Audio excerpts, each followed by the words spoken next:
What's up, everybody? Welcome back to Italian Football TV. You're stuck with just me, Marco, today. All the boys, they left after the game, after Italy's match. We won 1-0 against Belgium, and I want to take a second just to talk about the game a little bit, and also what I saw in this Italy side that I'm really happy about. So the game was, a match of suffering, like we always love to do until the end of the match. First half, very good against Belgium. And Belgium, I still don't get. Somebody needs to explain to me how Belgium was always ranked so high in the FIFA rankings. They're still above us, yet I never see them do anything. And they haven't beaten us in a competitive match since 1972. But whatever. That's a story for another time. First half, totally dominating. Tonali gets his first goal for the Italian national team. He was amazing. We went with a 3-5-1-1 formation where Barella was the trequartista. He was the attacking midfielder, which I had my skepticism over coming into the match because I thought we needed somebody to be a little bit more attacking and to really dominate the play going forward, which is something that we lack. We were controlling the ball. We were controlling because we had basically an overload of midfielders. We had Rovella, Barella, Fratesi, and then Tonali, all there. So we were controlling the pace of the game for the first half.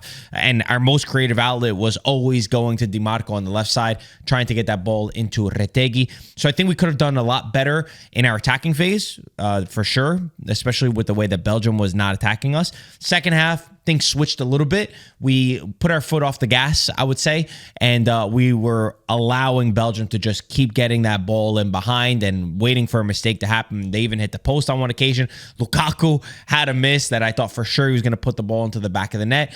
And even into the last seconds of the match, the Belgium was still in it, and they almost tied 1-1. Kind of like the first game that we played them, that we did tie 1-1, that because of the red card that happened to Pellegrini.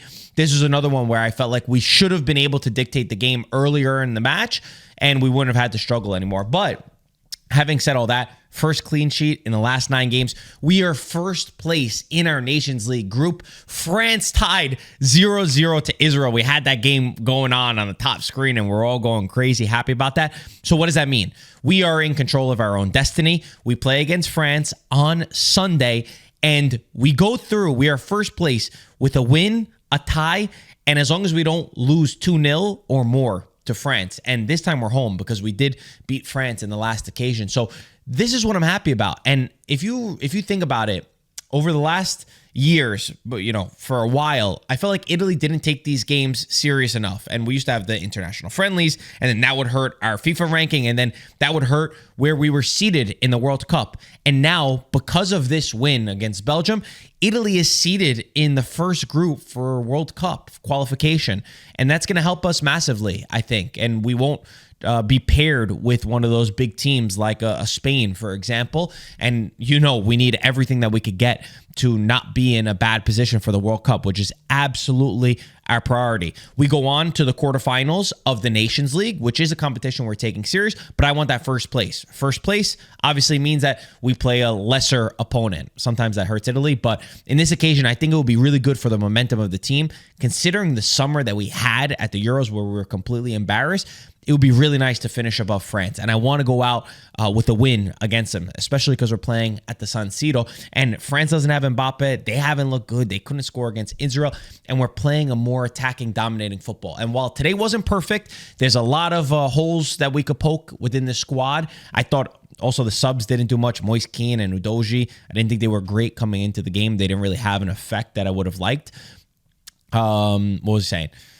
They didn't have the effect that I would have liked. While this game wasn't perfect, it showed that we could even grind out matches, and we're not scared to be gritty, and that's a sign of a good team. A good team gets wins even when they don't play their most brilliant football. So there's still tweaks to come, but I'm excited and I'm happy for the future of Spalletti's team. He made his wrongs right, and we're starting to get the results that I think that we deserve, and I'm excited for the Nations League. We have an update for you. Before I talk about Ranieri, the merch. These jerseys, they are released Friday, November 15th. If you're watching this, they're probably released right now, 12 p.m. Eastern Time, ItalianFootballTV.com. We put so much effort into this. The boys went to Rome. They did a photo shoot for these jerseys.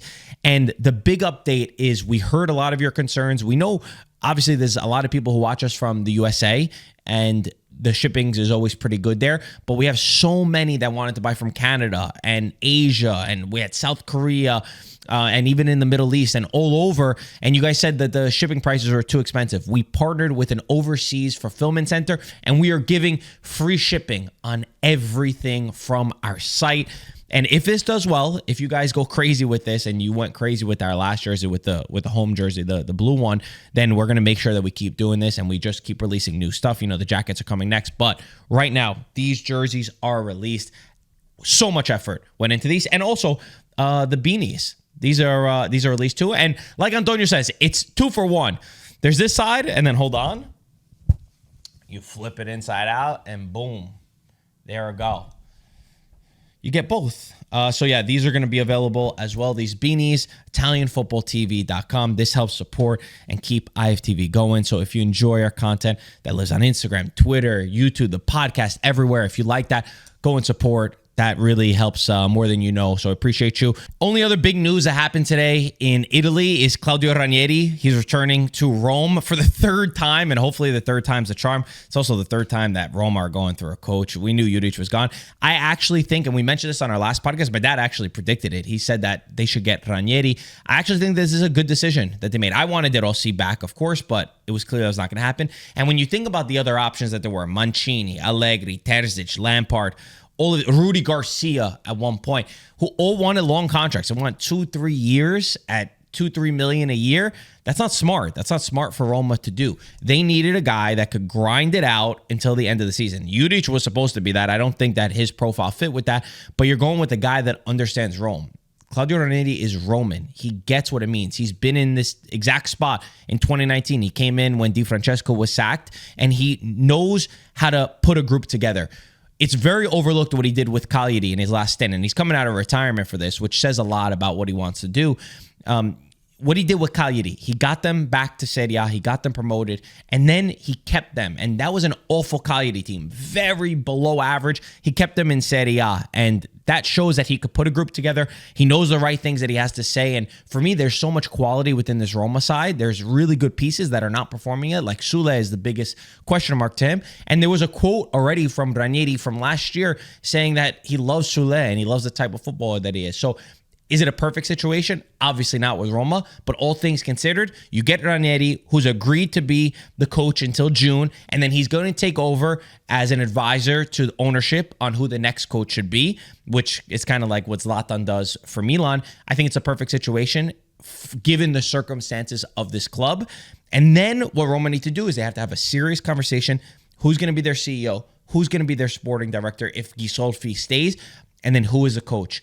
And get players for that coach and give him a couple of years to go there. I think this is much better than just getting one of the bigger high-profile names just for the sake of it, and then you're going to be in the same exact situation come June where maybe you're not happy with this guy. Roma has to be up higher in the table, and there's no one better to do that than Claudio Ranieri. Wish him the best. Think this is the best-case scenario for Roma. Let me know in the comments below, Roma fans, if you agree, if you like it, or if you thought they should have gone for a bigger name like a Mancini or an Allegri. And one other update before we go, there's a really cool event going on November 23rd. If you're based in New York City, Serie A classic football shirts. They're doing an event at 11 a.m.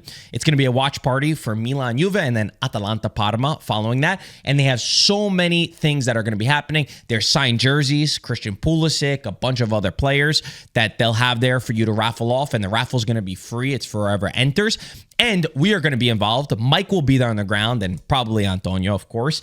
And we want to get as many people there at 11 a.m. as possible.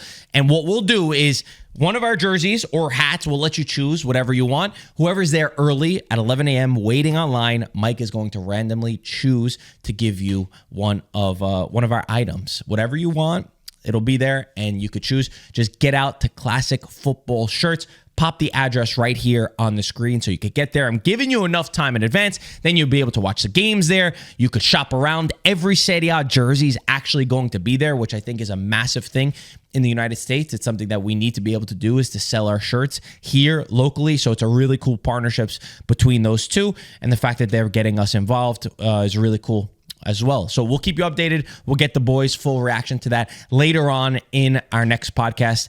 After the France game, I think is when we'll do it. We'll know where we stand. We'll know if we finish in first place. Let me know in the comment section below if you are excited about Ranieri at Roma and what your thoughts were on this Italian national team, this new look Italian national team after the Euro disaster. Thank you, ragazzi. We'll talk to you soon. Ciao.